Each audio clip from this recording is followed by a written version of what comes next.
One of the biggest misconceptions about money that I see online is that people who earn an average wage or below it cannot retire well. And if you earn an ordinary salary, I understand why you might believe that, because by the time you've paid your rent or your mortgage, you've covered all of the bills, it doesn't feel like you've got much money at the end of the month left. So retirement becomes one of those things that you're going to deal with later, or you just assume that you're going to be working for as long as you're physically able to. Earning an average wage doesn't mean that you cannot retire well. It just means that you cannot afford to ignore the numbers and hope it will all work itself out. You need to have a plan, and the good news is that the plan doesn't need to involve earning £100,000 a year, finding £1 million behind the back of the sofa. When you see like a huge forest fire and a helicopter flies over dropping one small bucket of water, you immediately look at that and think, that's not going to do anything. But what happens is that helicopter keeps coming back, and over time, all of those small buckets of water that it's dropped finally puts that fire out. And that's how building a retirement pot works. One small contribution isn't going to change your life. You just need to continue putting those small amounts away consistently over a long period of time, and it will become something far bigger than what it does look like at the start. So in this video, we're going to look at what retiring well actually means, how much you realistically need, and taking advantage of the advantages that you have. So before we talk about pension pots, we need to answer a more important question. What does retiring well actually mean? Because it will mean something different to each of us. So for some people, it might mean owning your own home outright and having enough for a few holidays per year. For someone else, it might mean helping out their children, or finally having the time for things that they've never had time for before. So there isn't going to be a single number that we can blindly use that guarantees a good retirement for everybody. It's going to depend on the lifestyle that you want to live, essentially. But there are still some useful benchmarks that we can use. So the full new state pension right now is currently worth £12,000 per year. It might change, so we can't always use that, but that's also not going to fund your full retirement. It will be a foundation.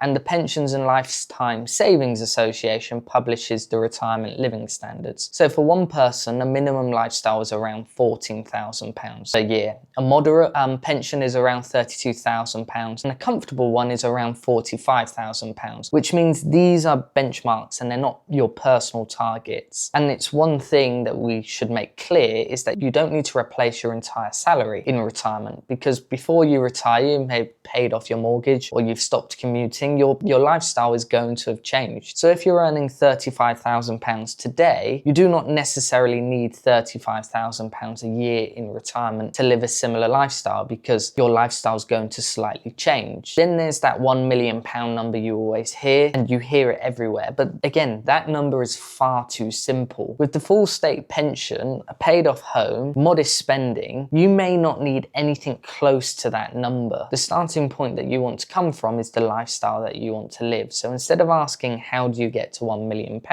you need to actually ask yourself, what do you want your retirement to look like? And then you can reverse engineer it, and that's the number that's worth working towards, not just a random figure somebody's told you need to have £1 million, because that's not the case. And once you roughly know where you're trying to get to, that next question becomes, how do you make room for it without spending the next 35 years living like you've been punished? Because once you know that number, you can then accommodate that into your monthly spending plan now to account for it. And you've probably seen those fitness accounts on Instagram where somebody eats the exact same thing every single day: chicken, broccoli, rice. You probably guessed it before I even said it, and fair play to them. But I think, how long can you realistically keep doing that? And a lot of people approach retirement planning the exact same way. So they cut out meals out, their holidays, and they put every single spare pound towards their future. And that might work for a while, but if you continue to turn down everything you enjoy for the next 35 years, there's a good chance you're going to get fed up and you're going to stop altogether. And also, what's the point of living a life like that? That is why I do not think the best retirement plan is the one where you save as much money as possible every single month. It's creating a plan that you can actually stick to, where you can have some enjoyment now that caters for your 7-year-old self when you were young and you wanted to do fun things, but also catering for your 70-year-old self that will thank you for the things that you've put in place now. What I mean by that is that you need to make room for your pension and long-term investments, but you also need to enjoy that life right now, where you can have a mixture of fun now, but fun later. The goal is to make sure that your money goes towards what matters to you, while still putting enough money aside for the future. So your retirement plan doesn't need to be perfect. It needs to be realistic and something that works for you. So maybe that's increasing your pension contributions by 1% or putting a small amount into a stocks and shares ISA each month. Those decisions alone may not feel exciting, but repeating them over 20 or 30 years can make a real difference. So if we think about that helicopter metaphor, over time it will compound, and that is really the theme of this video. You don't need to make one huge decision that's going to change everything. You need to create a plan that you can keep following long enough for it to work. But there's one thing that makes it harder to build, and you guessed it, debt, or high interest debt. So imagine holding a glass of water in front of you with one arm. For the first minute, it's not gonna feel that hard. If I ask you to hold it for an hour, again, it's not gonna be too hard, but your arm is gonna start to ache. But if I asked you to hold it all day, it's gonna become pretty unbearable. And this glass never got any heavier. All I've asked you to do is just keep carrying it. And expensive debt works in a very similar way. A credit card balance or a car finance payment that's high interest may feel manageable at first because you can afford the repayments. But if that payment is still lingering there for 5 or 10 years, that's money that could have gone into your pension instead. I would say a mortgage is very different from high interest credit, so I'm not saying all debt is bad. But if you are paying a high rate of interest, clearing that is probably, well, is the best thing that you can do for your future finances, because it gives back your monthly cash flow. For example, £300 a month redirected towards your pension or your stocks and shares ISA can add up, and over a long period of time it will be a huge amount of money. So the earlier you can put this glass of water down is the longer that you can use that money to build the future that you would like. And as we move on, we all know somebody who was given a head start. So maybe their parents helped them with a deposit, or they've lived at home and saved most of their salary. And you might be one of those people who hasn't had the luxury of those advantages, and it can feel like you're starting much further behind. Well, that's just life, and there isn't anything you can do about it. There are going to be people who start ahead of you, but there are also going to be people who start further behind you. There are always going to be financial advantages, though, that a lot of people already have access to, but don't make the most of them. And one of the biggest ones is sitting in your payslip every single month. So if you're enrolled into a workplace pension, your employer is contributing money towards your retirement that you wouldn't have not received if you weren't enrolled in the pension. On top of that, you're also getting the tax relief on your own contributions. So the amount that's ending up in your pension is much more usually than the amount that actually leaves your bank account. So if you're watching this in your 20s or your 30s, this means that time may be the biggest advantage that you have, because the money that you're contributing isn't just sitting there. It's got a long time and a lot of potential to grow over that period of time. And that growth can contribute as much, if not more, than you've originally put in. And that is the beauty of compound interest. The problem with this is that none of it feels exciting. It's all happening very quietly, or you don't even notice it, which makes it very easy to ignore. But over 20 or 30 years, those quiet little advantages can make an enormous difference. So check what your employer is contributing, and whenever your salary increases, put some of that towards your retirement instead of letting your spending rise with it. None of this is going to transform your retirement overnight, but you're stacking those small little advantages and letting them work together for a long period of time. So if you are watching this in your 40s or 50s, you might be thinking, this all sounds great if you started in your 20s, but I didn't, and I'm 40 or 50 years old. Well, if that is the case, you shouldn't beat yourself up, because when you were my age, investing wasn't as accessible as it is today. You didn't have a smartphone that had apps on it where you could open a trading 212 account and start with a small amount and watch it grow into thousands, or you couldn't watch thousands of videos on YouTube explaining how all of this works. So you cannot judge the decisions that you made 20 or 30 years ago using the technology that we have now. The good news is, though, that you are here, you're watching videos about retirement, and you're trying to understand your options on how you can make your future better. And that puts you in a really good direction of achieving what you're trying to achieve. And it's a bit like the night before an exam that you haven't revised for. You know that you can't get those weeks back, but that doesn't mean that there's no point opening the textbook to see what little bit of last minute revision you can do. Those hours can still be the difference from getting you from a C to a B or a D to a C. So all it is focusing on things that actually matter. So if you are in that position, find out where you actually are, check your workplace pensions, look at any old pensions from any previous jobs, look at your cash, look at your stocks and shares ISA, and then get a state pension forecast. And knowing the number that you need puts you in a much better place than trying to avoid it and seeing where you actually end up. And there is a rule of thumb: take the age where you started saving seriously and half it, and that is roughly the percentage of your salary that you want going in, including your employer contributions. So if you started at 40, it's going to be closer to 20%. If you're in your 50s, it's going to be closer to 25%. And with me saying this isn't gospel, it's only a guide, so take that into consideration. You don't need to make one huge change overnight. Increase your contribution steadily each year, and if you get a pay rise, put that, or put some of it, towards your retirement. Also, check the gaps in your national insurance record. If you can fill them up, that may increase your state pension, but check that by backfilling this will actually make a difference. For example, when I looked at mine, it was a big expense to backfill it, and it wouldn't have made any impact whatsoever. So just be careful when you're looking into that. But essentially what you need to do is use the advantages that are available to you, make those sensible improvements, and over time keep repeating them. As I've already said twice in this video, it's that helicopter metaphor. One bucket of water is never going to put out the forest fire on its own, and it was never supposed to. It's the same bucket that's dropped again and again and again that eventually gets the job done. And saving on an average wage works in exactly the same way. There isn't going to be a single contribution that changes your retirement or your financial life. It's the same repeated action for years that's going to do the heavy lifting. There is just one quick note before I go. Everything in this video has been financial education. It isn't financial advice, and your capital will always be at risk when you invest. If you found this interesting, I have an email newsletter where I talk more intimately about money and how you can get closer to your rich life. And one of my recent newsletters talks about how I ended up being naked on all fours in my kitchen. And before your mind goes there, no, it isn't sexual. But the link is in the description. Or if you want to continue watching, YouTube recommends this video next, and it will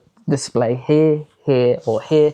I never get it right, but it's around here. So click that and watch the next one, or I will see you in the next video. Thank you.